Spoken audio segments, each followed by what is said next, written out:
Hello student, welcome to my class. आज का आपका इम्पॉर्टेंट टॉपिक है परमाणु, एटम। इसमें आपका परमाणु से संबंधित जितने भी डाउट है सब क्लियर हो जाएंगे। परमाणु परमाणु क्या है? वह सबसे छोटा भाग, पदार्थ का सबसे छोटा कण या वह सबसे छोटा भाग जिसको हम डिवाइड नहीं कर सकते हैं, उसे हम क्या कहते हैं? परमाणु कहते हैं। ठीक है, किसी भी पदार्थ को हम जब विभाजित करते चले जाएं और वह सबसे छोटा पार्टिकल, वह सबसे छोटा भाग जिसको हम नहीं डिवाइड कर सकते हैं, वो क्या कहलाता है? परमाणु कहलाता है। ठीक है, मॉलिक्यूल क्या होता है? एटम एंड मॉलिक्यूल में डिफरेंट क्या होता है? परमाणु और अणु में अंतर क्या होता है? परमाणुओं से मिलकर किसका निर्माण होता है? अणु का निर्माण होता है। ठीक है, और सबसे छोटा भाग जिसको हम विभाजित नहीं कर सकते हैं और परमाणु कहलाता है, और परमाणुओं से मिलकर क्या बनते हैं? अणु बनते हैं। ठीक है, यह तत्व का सबसे छोटा भाग होता है।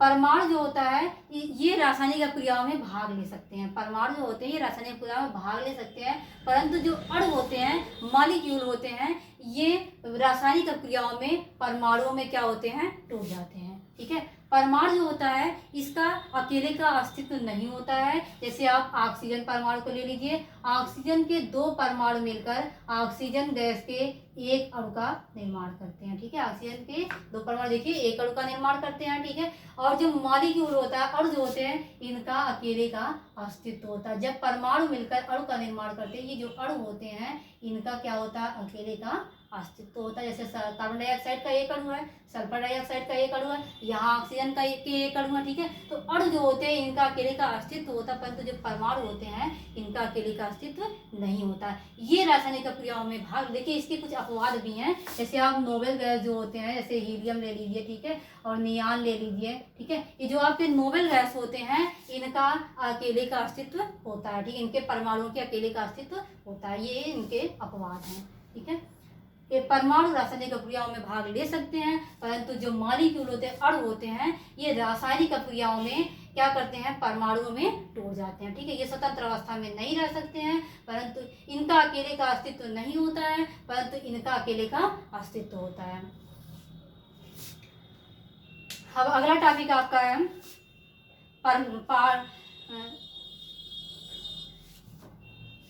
Atom, part of atom.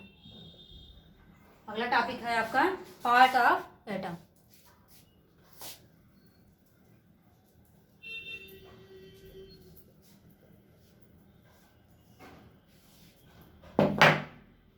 परमाणु जो होते हैं ये दो भागों में डिवाइड होते हैं, इसके टू पार्ट होते हैं। परमाणुओं के दो भाग होते हैं, ये दो भागों में क्या होते हैं? डिवाइड होते हैं।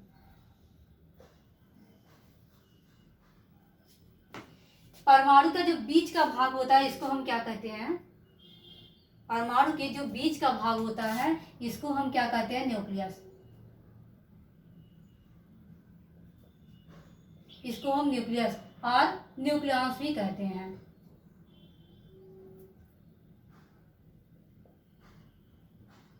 ठीक है, परमाणु के जो बीच का भाग होता है इसको हम क्या कहते हैं? दो भागों में डिवाइड होता है। पहला पार्ट जो बीच वाला पार्ट होता है इसको क्या कहते हैं? न्यूक्लियस या न्यूक्लियस।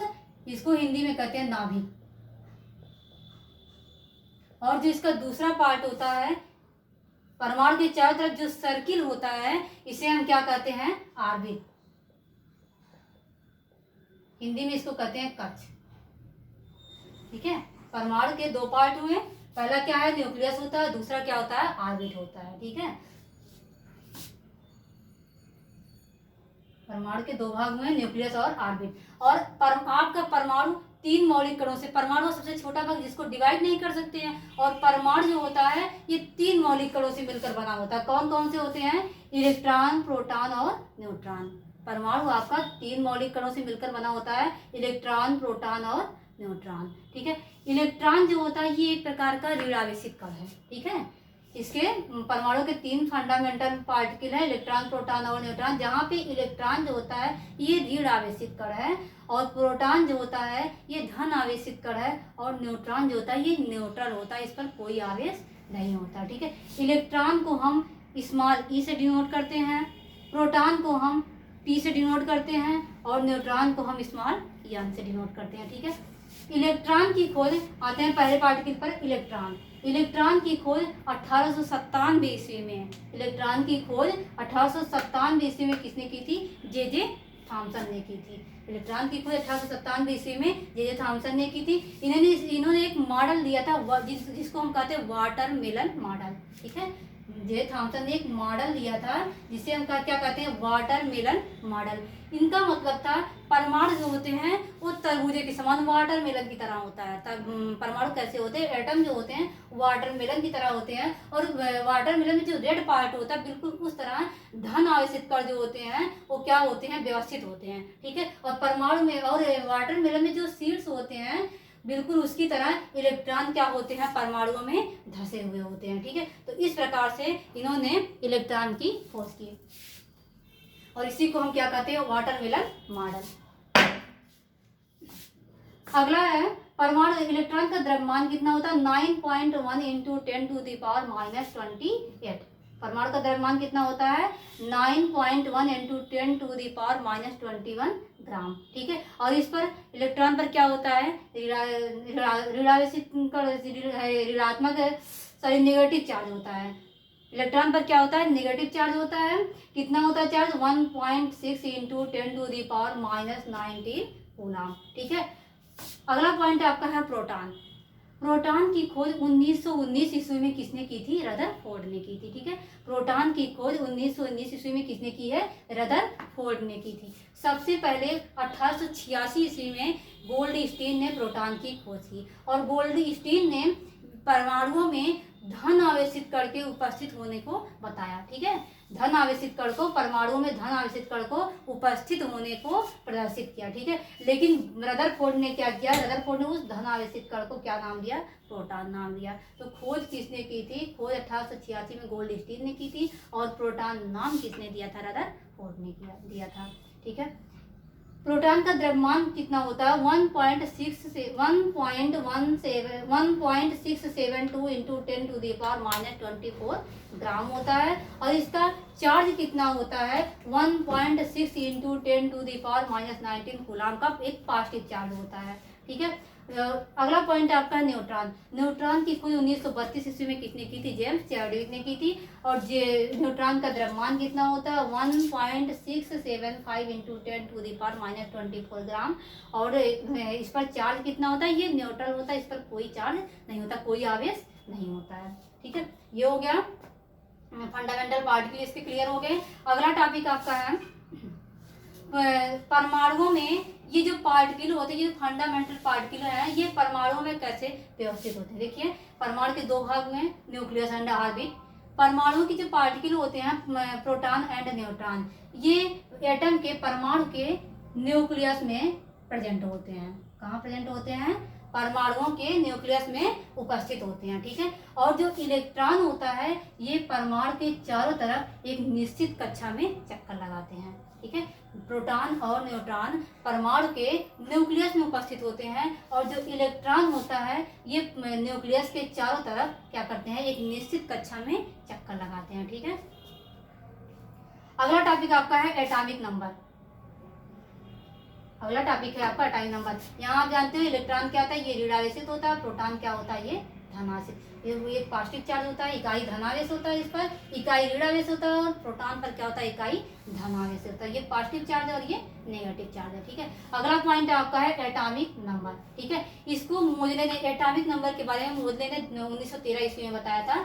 मोजले ने बताया कि प्रोटॉन में, परमाणु में जो प्रोटॉनों की संख्या होती क्या होती है? जो नंबर ऑफ प्रोटॉन होते हैं एटम में, जो नंबर ऑफ प्रोटॉन होते हैं उसी को क्या कहा जाता है? एटॉमिक नंबर कहा जाता है। ये देखिए, जो नंबर ऑफ प्रोटॉन होते हैं इसी को हम क्या कहते हैं? एटॉमिक नंबर कहते हैं।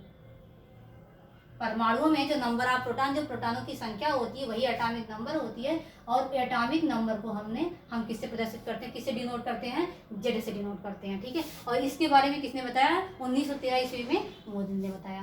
ठीक है, अगला पॉइंट आपका है एटॉमिक मास। एटॉमिक मास देखिए, न्यूक्लियस की खोज किसने की थी? रदरफोर्ड ने की थी। न्यूक्लियस की खोज किसने की थी? रदरफोर्ड ने की थी। और रदरफोर्ड ने ये बात क्लियर की थी कि परमाणु का जो संपूर्ण द्रव्यमान होता है वो कहाँ निहित होता है? परमाणु के न्यूक्लियस में, परमाणु के नाभिक में। इन्होंने एक एक्सपेरिमेंट किया था, अल्फा स्कैटरिंग एक्सपेरिमेंट, ठीक है, अल्फा स्कैटरिंग एक्सपेरिमेंट किया था, जिसके द्वारा इन्होंने इस बात की पुष्टि की थी कि जो परमाणु होता है उसका संपूर्ण द्रव्यमान कहाँ निहित होता है? परमाणु के नाभिक में निहित होता है, ठीक है। और परमाणु का नाभिक जो होता है ये किससे बना? परमाणु के नाभिक में कौन कौन से पार्टिकल होते हैं? द्रव्यमान जो होता है परमाणु के नाभिक में निहित होता है, और परमाणु के नाभिक में दो पार्टिकल होते हैं, प्रोटॉन एंड न्यूट्रॉन, ठीक है। तो इसका मतलब हुआ कि परमाणु का द्रव्यमान किसके इक्वल होता है? Number of proton plus number of neutron के। परमाणु का द्रव्यमान जो होता है ये number of proton plus number of neutron, number of proton और नंबर ऑफ न्यूट्रॉन के योग के क्या होता है? बराबर होता है। परमाणु का द्रव्यमान किसके बराबर होता है? प्रोटॉनों और न्यूट्रॉनों के योग के किसके क्या होता है? बराबर होता है, ठीक है। अगला पॉइंट आपका है नेचर ऑफ एटम, ठीक है, number of proton and neutron और नेचर ऑफ एटम, ठीक है। परमाणुओं में जो प्रोटॉन और इलेक्ट्रॉन होते हैं, परमाणुओं में जो प्रोटॉन और इलेक्ट्रॉन होते हैं, इनका जो परिमाण होता है, इनका जो नंबर होता है वो क्या होता है? सेम होता है। मतलब परमाणु में नंबर ऑफ प्रोटॉन जो होते हैं, नंबर ऑफ प्रोटॉन इक्वल होते हैं नंबर ऑफ इलेक्ट्रॉन के, ठीक है। मतलब परमाणुओं में प्रोटॉनों और इलेक्ट्रॉनों की संख्या क्या होती है? परिमाण क्या होती है? बराबर होती है, ठीक है। नंबर ऑफ प्रोटॉन और नंबर ऑफ इलेक्ट्रॉन क्या होते हैं? इक्वल होते हैं। डिफरेंट ये होता है कि प्रोटॉन जो होते हैं ये पॉजिटिव चार्ज रखते हैं। जो प्रोटॉन होता है आपका ये क्या करता है? पॉजिटिव चार्ज रखता है, और जो आपका इलेक्ट्रॉन होता है ये नेगेटिव चार्ज रखता है। प्रोटॉन जो होता है ये पॉजिटिव चार्ज रखता है, और न्यूट्रॉन जो होता है ये क्या रखता है? इलेक्ट्रॉन जो होता है ये नेगेटिव चार्ज रखता है, ठीक है। तो अब हम जानना चाहिए नेचर क्या होता है। जैसे जब प्रोटॉन पॉजिटिव चार्ज रखता है, इलेक्ट्रॉन नेगेटिव चार्ज रखता है, मतलब चार्ज इनका एक दूसरे के अपोजिट है, और परिमाण जो होता है इनका जो नंबर होता है वो क्या होता है? सेम होता है। तो नंबर ये दोनों मिलकर जब इनके नंबर मान लीजिए अगर प्रोटॉन +1 है, प्रोटॉन एक है, प्रोटॉनों की संख्या एक है, इलेक्ट्रॉनों की संख्या भी एक होगी, और प्रोटॉन 3 है तो न्यूट्रॉन भी 3 होंगे, प्रोटॉन 2 है तो न्यूट्रॉन भी 2 होंगे। परंतु इस पर चार्ज क्या होगा? ये क्या होंगे? ये पॉजिटिव चार्ज रखेंगे, और क्या ये क्या होंगे? ये नेगेटिव चार्ज रखेंगे, ठीक है। और जब हम इनके चार्ज को ऐड कर देंगे तो परिणाम क्या आ जाएगा? 0, ठीक है। तो इस हिसाब से जब प्रोटॉनों और न्यूट्रॉनों की प्रोटॉनों और इलेक्ट्रॉन की संख्या क्या होती है? सेम होती है, और चार्ज इनका क्या होता है? अपोजिट होता है। तो इस वजह से ये दोनों मिलकर, ये दोनों पार्टिकल मिलकर परमाणु को क्या करते हैं? उदासीन कर देते हैं, ठीक है। तो इस बात की पुष्टि होगी कि परमाणु का नेचर की क्या होता है? न्यूट्रल होता है। परमाणु कैसा होता है? न्यूट्रल होता है,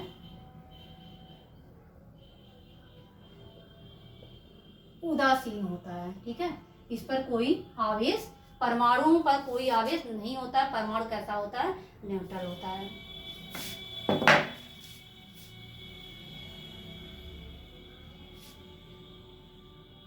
अगला टॉपिक आपका है एटॉमिक साइज।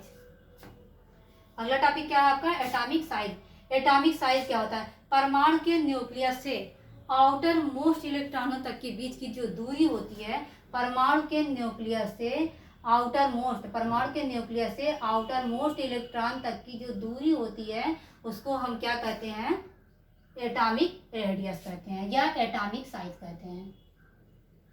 एटॉमिक साइज, ठीक है।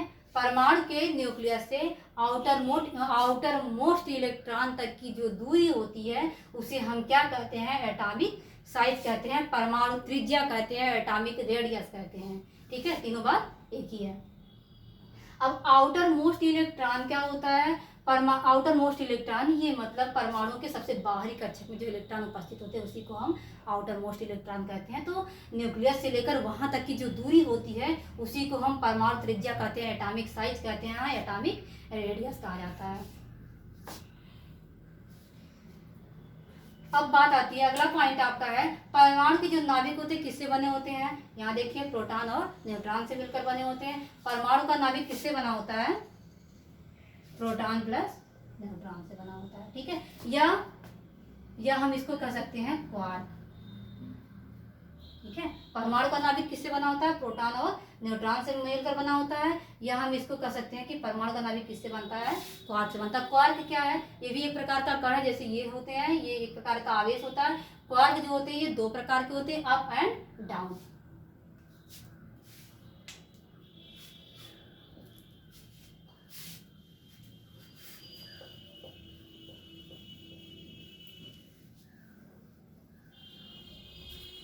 क्वार्क जो होता है आपका, प्रोटॉन का नाभिक किससे बना होता है? सॉरी, परमाणु का नाभिक किससे बना होता है? प्रोटॉन प्लस न्यूट्रॉन से, ठीक है। और या क्वार्क से, ठीक है, क्वार्क से बना होता है। क्वार्क क्या होता है? क्वार्क की खोज किसने की थी? ज़ेल्मैन ने की थी। क्वार्क की खोज किसने की थी? ज़ेल्मैन ने की थी, ठीक है। क्वार्क जो होता है ये दो प्रकार का होता है। इसके दो टाइप्स होते हैं, पहला होता है अप और अगला होता है, दूसरा है डाउन। क्वार्क के दो टाइप्स होते हैं, अप और डाउन। अप जो होता है ये 2/3 होता है, +2/3 होता है, पॉजिटिव होता है, और डाउन -1/3 होता है, ठीक है। और इससे मिलकर किसका नाभिक बना होता है। अब हम जानना चाहेंगे प्रोटॉन किससे बना होता है, क्योंकि न्यूक्लियस में क्या उपस्थित होता है? Proton and neutron. तो प्रोटॉन किससे बना होता है? 2 up quark plus 1 down quark से मिलकर बना होता है, ठीक है। और जो आपका न्यूट्रॉन होता है ये किससे बना होता है? ये 1 down quark plus 2 up quark से बना होता है, ठीक है। प्रोटॉन किससे बना होता है? 2 अप क्वार्क और 1 डाउन क्वार्क से। और न्यूट्रॉन जो होता है 1 डाउन क्वार्क और 2 अप क्वार्क से बना होता है। तो इसको हम क्लियर कर देते हैं। जैसे कि प्रोटॉन पर क्या होता है? 1 पॉजिटिव चार्ज होता है। अभी देखिए यहाँ पे ये बात क्लियर हो जाती है। 2 इंटू अप क्वार्क क्या हुआ? 2/3 प्लस डाउन क्वार्क -1/3, ये आ गया 3/3 इक्वल टू 1। ये क्लियर हो गया। 1 पॉजिटिव चार्ज, अगर प्रोटॉन पे क्या होता है? 1 पॉजिटिव चार्ज। ये 2 अप क्वार्क और 1 डाउन क्वार्क से मिलकर बना होता है प्रोटॉन, इसलिए प्रोटॉन पर क्या होता है? 1 पॉजिटिव चार्ज होता है। न्यूट्रॉन क्या होता है? Neutron 1 up quark plus 2 down quark से बना होता है। 1 up quark plus 2 down quark से बना होता है, ठीक है। 1 अप क्वार्क क्या हुआ? 2/3 प्लस 2 इंटू -1/3, 2 इंटू -1/3, ये इक्वल हो गया 2/3 - 2/3 इक्वल हो गया 0, ठीक है। न्यूट्रॉन किससे बना था? 1 अप क्वार्क 2 डाउन क्वार्क से, और जिसको ऐड करने पर क्या आ जाता है? 0। चार्ज कितना है? 0, ठीक है। इसलिए न्यूट्रॉन क्या होता है? उदासीन होता है। प्रोटॉन क्या होता है? धनावेशित होता है, इकाई धनावेश होता है। और न्यूट्रॉन क्या होता है? ये उदासीन होता है।